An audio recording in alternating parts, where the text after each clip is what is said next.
GameStop put out a report today that's making the rounds that claims Star Wars and Halo both underperformed when it came to sales compared to what they were expecting to sell.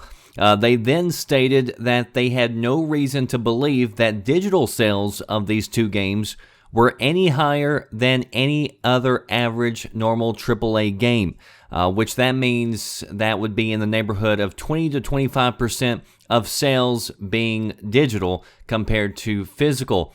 But soon after this was reported, analysts and industry insiders claimed that GameStop was in fact downplaying the digital sales for both of these games, with some claiming that digital sales were closer to 50% than the 20 to 25% GameStop was reporting.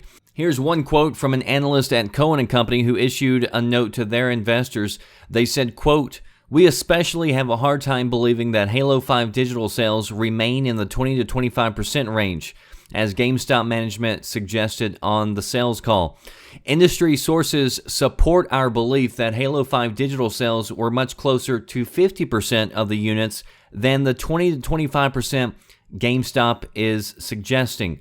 We suspect that the average underperformance versus their expectations is really being driven by an acceleration of digital downloads." So, already companies like EA are making more money from digital sales than retail.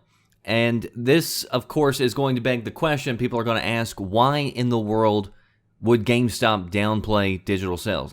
What's in it for them? But here's the other headline that you probably didn't hear today. GameStop put out their earnings report to investors today, and the decline was everywhere. Revenue down 4%, net income fell, software sales were down almost 10% from this time last year.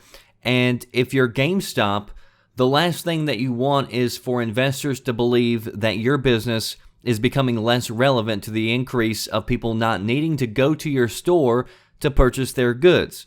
And at the time of this video, GameStop stock is currently down over 5% in after-hour trading.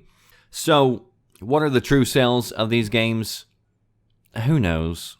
And honestly, unless you're an investor, who really cares? I know that me personally, I purchased Halo digitally.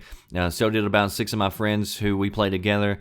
I'm not claiming that means anything, but with a game like this where I knew that there was going to be a lot of free content down the road, there's always a handful of games that I go into knowing that I'm probably not going to sell it anytime soon or trade it in. And this was one of them, so that's why I decided to go digital with this one.